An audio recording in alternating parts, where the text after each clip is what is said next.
Hola, bienvenidos a Somos BIT. Qué bueno que estamos nuevamente encontrándonos para aprender de todos estos temas tan interesantes que tenemos en la organización BIT para ustedes desde nuestras obras de salud, de educación, de familia y de comunicaciones. Y la D de nuestra marca BIT, la D representa todo el compromiso con el desarrollo sostenible, con el cuidado del entorno y el cuidado ambiental. Por eso hoy traemos un tema súper interesante que nos generan muchas preguntas, que quisiéramos saber un poco más sobre él, y es el tema de del nuevo código de colores y que nos invita a reciclar de la manera adecuada. Este tema ha generado muchas preguntas y por eso estamos aquí hoy para responderlas, y hemos invitado a una representante de empresas varias de Medellín. Ella se llama Juliet Zuluaga. Juliet, bienvenida a Somos BIT. Muchísimas gracias, María Paula, por la invitación. Espero que hoy podamos resolver muchas preguntas que sé que tienen los televidentes. Sí, yo apenas vi las canecas, dije, ay mamá, ay Dios mío, me va a tocar ponerme a pastelear aquí a repasar. Acá vamos a aprender y al final te hago una pruebita a ver si sí puso atención. Con examen final y todo, esto va a estar muy interesante. Bueno, Juliet, cuéntanos entonces cómo es ese nuevo código, cómo funciona. Bueno, el nuevo código sale a partir de la resolución 2184 de 2019, en donde el ministerio lo que nos dice es que todo el territorio nacional deberá coger ese nuevo código de colores que nos trae la caneca verde o la bolsa verde, ¿cierto? El recipiente verde donde debemos depositar todo lo que son esos residuos orgánicos, ¿cierto? Los residuos que provienen, digamos, de la preparación de alimentos o restos de comida o de pronto de algunas actividades de jardinería. Digamos que estos residuos son todos esos residuos que son biodegradables, ¿cierto? Nos trae también entonces la bolsa blanca, que en esa vamos a depositar todo lo que son los residuos aprovechables o reciclables que llamamos, como son las botellas plásticas, el papel periódico, cuadernos, una caja de cartón, el Tetra Pak incluso, bolsas plásticas también, vamos a depositarlo entonces en esa bolsa blanca, ¿cierto? Y en la bolsa negra vamos a depositar lo que, digamos, ya sale de esas otras dos, ¿cierto? Lo que ya definitivamente no tiene un aprovechamiento. Entonces, ¿qué podemos depositar ahí? Digamos, todo lo que sale de las papeleras de los baños, ¿cierto? El papel higiénico, toallas higiénicas, pañales, el barrido de pronto de la casa si está muy contaminado, pues como con otras cositas, envolturas de mecato que no tienen hoy un aprovechamiento, iría en la bolsa negra. Ahora que lo mencionas, o sea, vemos las canecas, ¿cierto? Pero tú mencionas es en las bolsas, ¿cierto? Muchas personas utilizamos las bolsas del mercado para desechar la basura. ¿Qué va a pasar con estas bolsas? ¿No van a servir o tenemos que conseguir solamente bolsas blancas, verdes y negras en el mercado? ¿Cómo funciona esto? Bueno, el código nos invita a utilizar estos tres colores, ¿cierto? Y la intención es esa. El código, digamos que esta resolución también viene acompañada de una modificación a la resolución de las bolsas plásticas que se entregan en los puntos de pago, y con esto se busca también que en esos puntos de pago donde se hace entrega de bolsas plásticas, digamos que estos grandes almacenes de cadena empiecen a implementar bolsas de estos tres colores para que también para el usuario sea fácil. En caso de que no sea así, realmente sí debemos, digamos, comprar adicionalmente estas bolsas para poder hacer esa entrega del residuo a nuestros operadores del servicio de aseo de la manera que lo indica el código. Y entonces, ¿qué podemos hacer con esas otras bolsas que tenemos, pues, como Pues como te decía, por ejemplo, ahorita cuando hablábamos de la bolsa blanca, las bolsas plásticas también son aprovechables, ¿cierto? La idea sería que reutilizarla, ¿cierto? Volver a llevarla entonces al mercado para hacer la compra y, digamos, utilizarla muchas veces hasta que definitivamente se me rompa. No importa si está, digamos, si se avería o si hay una ruptura, ella puede ir en la caneca blanca o en la bolsa blanca para reciclarse después y se va a producir nuevamente plástico. Ok, muy bien. ¿Cómo entonces separamos desde la fuente estos residuos? Bueno, yo traje aquí algunos como residuos que generamos normalmente en casa. Me gustaría mostrarles acá con el punto ecológico cuáles serían como la separación, ¿cierto? Hablamos, a mí me gusta de pronto pensar un poco en las proporciones en que se me genera cada uno de este tipo de residuos en casa, y pensemos en que aproximadamente el 80% de lo que nosotros generamos en casa es orgánico, ¿cierto? Entonces, y ahí estamos hablando de la caneca verde. ¿Qué vamos a depositar en la caneca verde? como les decía, algunos restos de jardinería, de trabajos de jardinería, ¿cierto? Si los realizamos en la casa. Les hablaba entonces de que ahí se debe depositar todo lo que se genere en la preparación de alimentos. Entonces, por ejemplo, cáscaras de frutas, cáscaras o verduras, ¿cierto? Y algunos restos de alimentos si se generan, va a ir acá. Digamos que eso es lo que en volumen generamos mucho más en casa.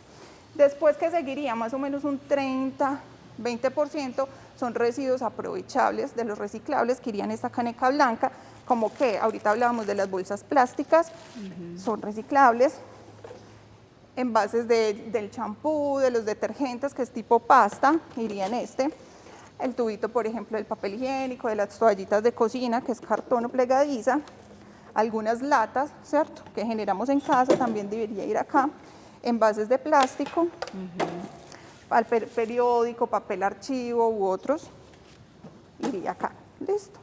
Y ya finalmente, eso que yo ya sé que no va acá ni va acá, como por descarte, lo debo depositar en la caneca negra, ¿cierto? ¿Qué normalmente generamos nosotros en casa que pueda ir ahí? Papeles metalizados, aluminio de papel, ¿cierto? El papel aluminio que llamamos debe ir ahí. Entonces, pañales o toallas higiénicas o el papel higiénico, digamos todo lo que sale de la papelera de los baños. Algunas envolturas metalizadas, ¿cierto?, que hoy no tienen como salida. O sea, los paquetes, por ejemplo, de Mecato. Exacto, que por dentro son como metalizados. Sí. Digamos papel higiénico, servilletas pues que están ya sucias. Y de pronto cosas como una esponjilla ya vieja, usada, o restos incluso de textiles, que a veces generamos algunos restos de textiles y aún no tenemos pues como una salida. Digamos que esa sería como la clasificación de unos residuos muy comunes que generamos en casa. Esa debería ser como la forma en que lo hacemos. Juliet, debemos, aquí por ejemplo que metías el frasco del champú, la crema o las latas, ¿debemos lavarlas antes? Más que lavarlas, es asegurarnos de que ya el envase no tiene contenido, ¿sí?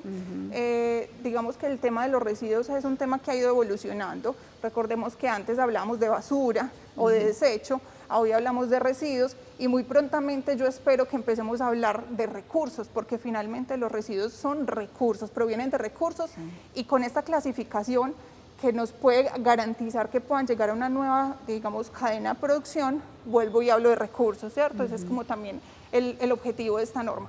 Entonces, cuando pienso en eso, digamos que ha ido evolucionando, antes nos decían lavarlos, limpiarlos, limpios y secos, lo importante es que estén, digamos, secos o que ya no tenga contenido, no es necesario lavarlos por dentro. Por ejemplo, la bolsa de la leche, es algo que usamos a diario, ¿dónde iría?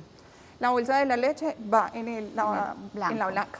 Ok, Tetra Pak mencionabas, entonces la cajita de los juguitos que se toman los niños. También. No hay que enjuagarlos, sino que simplemente vertir como todo el contenido, garantizar que no haya contenido y depositarlo. El pitillo.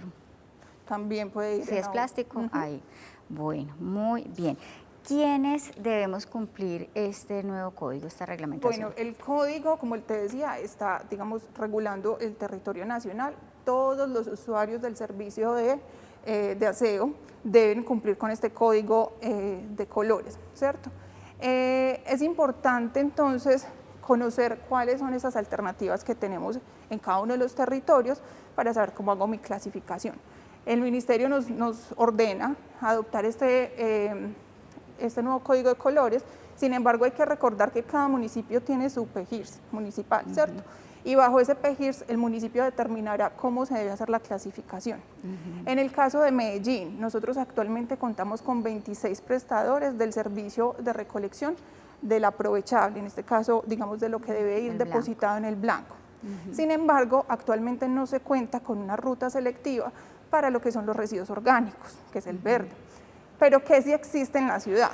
Algunas unidades residenciales tienen su propio sistema de compostaje, ¿cierto? O lombricultivos o algún otro proceso de aprovechamiento de ese residuo orgánico, o también existen algunos colectivos que realizan, por ejemplo, pacas digestoras, lombricultivos, y la idea es que, digamos, como ciudadanos nos comprometamos de verdad y si tenemos esa alternativa, pues podernos como acoger.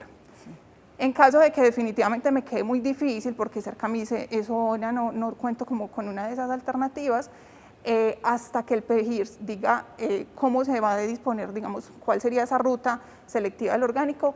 En Medellín podemos depositar los residuos orgánicos dentro de la misma bolsa negra. Bueno, contémosle a los televidentes que de pronto no saben qué es un compostaje, porque se oye mucho, y un lombricultivo, pues también de qué se trata. Vale, digamos que el compostaje y también pues como el lombricultivo son procesos en donde digamos con los residuos orgánicos fácil de biodegradar, se transforman en lo que es un abono. El compostaje se hace, digamos, con un sistema de volteo, ¿cierto? Y el lombricultivo tiene digamos, se utiliza para poder hacer como la degradación de este material, lombrices californianas, que ellas digamos que se alimentan de este material y lo van transformando en abono. Muy bien. Bueno, Juliet, ¿qué hay en esta cajita? Me dio como curiosidad. Bueno, María Paula, acá tenemos, esta es la cajita sorpresa, vamos a ver qué tanta atención pusiste. Ay, ¿cómo así? Ya el examen. Sí. Y quisiera que sacaras, sin mirar mucho, que saques una pieza que va a ser como un residuo y me vayas a decir, me digas en qué residuo debería ir. Bueno, mostremos. Leche entera en Tetra Pak. Mira, y adiviné la pregunta que te hice ahorita. Bueno, entonces este Tetra Pak lo podemos poner en la blanca, que son los residuos aprovechables. Correcto. Muy bien. Garantizando entonces que no tenga ningún contenido, ¿cierto? Que ya se haya como vertido todo el contenido. Sí. Si quieres, hacemos una última. Ah, bueno, sí, dale. No, es que te iba a preguntar. Sí. Pues tengo aquí la preguntita de el aceite de cocina. ¿Esto es qué? Mantequilla. Como una esponja. Una esponjilla de lavar. Entonces, esta sería no aprovechable. Correcto. No puedo hacer nada con ella. Entonces, al negro. Muy bien. Muy bien. Bueno, esto de los aceites, el aceite de cocina, ¿dónde lo debemos desechar que sea correcto? Vale.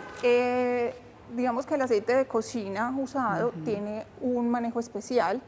Y afortunadamente acá en Medellín contamos con algunos sitios donde los podemos entregar para que sean también aprovechados, ¿cierto? Entonces, ¿qué debemos hacer con ese aceite de cocina? Debemos pues esperar a que se enfríe una vez que hemos cocinado o digamos preparado los alimentos. Cuando ya esté frío debemos vertirlo a un recipiente, ya sea un envase preferiblemente plástico y transparente, y vamos acumulando, ¿cierto? Digamos que ese aceite usado puede durar bastante tiempo ahí mientras, digamos, llenas como el envase, y una vez que lo tengas lleno, lo puedes entregar a uno de nuestros puntos naranja que están en diferentes zonas de la ciudad. ¿Qué se hace con ese aceite? Ese aceite, nosotros tenemos un aliado estratégico que lo que hace es que, digamos que acá en Antioquia, él hace una depuración de ese aceite y lo exporta, y con ese aceite se produce biodiesel. Entonces, biocombustible, también se aprovecha. Mencionaste los puntos naranja, ¿dónde son y qué reciben? Bueno, nosotros tenemos 5 puntos naranja móviles y un punto fijo. Ellos están ubicados, el punto fijo está ubicado en San Juan, entre Bolívar y Palacé. El punto naranja tenemos uno en el Parque de la Floresta, está en todo el Parque de la Floresta. Tenemos uno más en el primer Parque de Laureles, otro en las afueras de la Unidad Deportiva de Belén. Tenemos uno más en el sector de Provenza, en el barrio El Poblado, y el último lo tenemos en el sector de El Tesoro, también del barrio El Poblado. ¿Qué pueden entregar los usuarios en estos puntos naranja? Se pueden entregar el aceite usado de cocina, como ya lo hablamos, y otra cantidad de residuos que también generamos en casa, pero que no deberían ir en ninguna de estas canecas. ¿Por qué? Porque tienen un manejo especial. Esos residuos los llamamos residuos de postconsumo, ¿cierto? Y tienen una regulación en la cual los productores o fabricantes deben garantizar, digamos, unas cadenas de evolución para darle el tratamiento adecuado según el tipo de residuo. Entonces, ¿cuáles son estos? Hablamos de residuos de aparatos eléctricos y electrónicos, o RAEs. ¿Cuáles son? Entonces, la grabadora, la plancha, el teléfono, el computador, el teclado, el mouse, la CPU. Tenemos bombillas y luminarias, pilas o baterías, por ejemplo, también los envases de plaguicidas domésticos, ¿cierto? Medicamentos vencidos, también podemos hacer entrega allá. Y en el punto naranja del centro, el que les decía que está en San Juan entre Bolívar y Palacé, allá podemos entregar incluso llantas usadas, baterías de plomo ácido que son las de moto o carro, y electrodomésticos mucho más grandes como una nevera, una lavadora, una estufa, un aire acondicionado, se pueden entregar allá. El servicio es totalmente gratis, o sea, simplemente te acercas, haces la entrega y ya garantizas que va a haber un buen manejo de ese residuo. ¿Hay algún teléfono donde las personas puedan llamar a averiguar exactamente dónde es o el horario? Claro, tenemos nuestra línea amiga del aseo, 444-5636. Allá pueden preguntar por todos los servicios de Envarias, por servicios especiales como recolección de escombros, de colchones y otros más. Bueno, Juliet, muchísimas gracias por esta información. No estuvo tan difícil el examen, muy útil, muy interesante, y ahora vamos a pasar a nuestra segunda parte del programa para contarles cómo lo hacemos desde la organización. Vale, muchísimas gracias Paula, a ti por tu tiempo y tu enseñanza. Muy amable. Ya regresamos.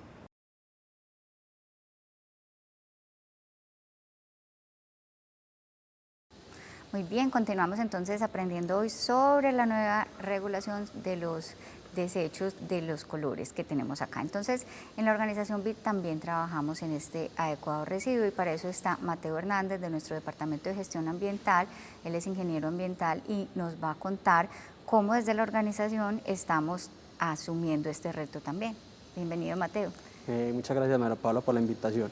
Bueno, desde la organización BIT, en el momento nosotros seguimos con la implementación del código de colores, como se ha venido realizando, ¿cierto? Gris, verde para los residuos y azul pues para cuando tengamos plástico y todo lo demás. ¿Qué pasa? ¿A qué vamos con esto? Nosotros como organización, adicional como salió y se expidió la resolución 2184 de 2019, se expidió la resolución 1344 de 2020, ambas resoluciones expedidas por el Ministerio de Ambiente y Desarrollo Sostenible. ¿Qué pasa con esta resolución? Con esta resolución se extiende, se nos da una prórroga para la aplicación o para la implementación del nuevo Código de Colores, ¿cierto? Hasta el 1 de julio de 2022. Eso no significa que en la organización vamos a esperar hasta el 1 de julio de 2022 para hacer esa implementación. ¿Cómo venimos desarrollando y enfocando este trabajo? Con los comités ambientales que tenemos en cada una de las horas de la organización, se presentó un plan de trabajo para ir haciendo esa transición. ¿Por qué? Porque se define o se requiere un presupuesto, un rubro presupuestal importante para cambiar todos estos recipientes, que alrededor en la organización tenemos más de 2000 recipientes pues, para la separación de residuos que deberían de ser cambiados para el nuevo Código de Colores. Y lo segundo es todo el tema de formación, ya que la capacitación a todos los colaboradores para que la separación en la fuente de residuos bajo el nuevo Código de Colores sea de manera óptima es la base fundamental para que los planes de manejo integral de residuos que tenemos en cada una de las horas funcionen de manera pues, adecuada.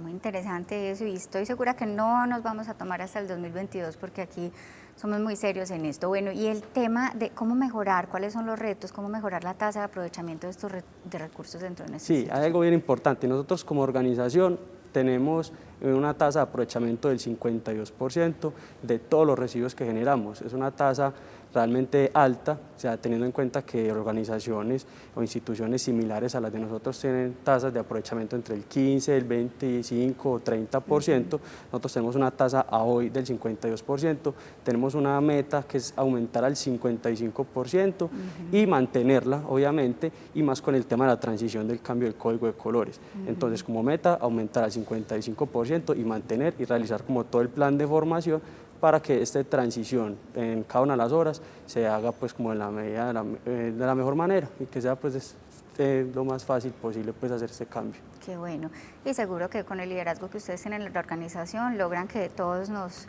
acomodemos y nos ajuiciemos con esto. Así es. En general, ¿es buena la respuesta para el reciclaje en la organización? Sí, es muy buena. Como te digo, tenemos alrededor hoy el 52%, y eso que hablando que en Colombia se maneja a nivel país, según el Departamento Nacional de Planeación, una tasa de aprovechamiento del 17%.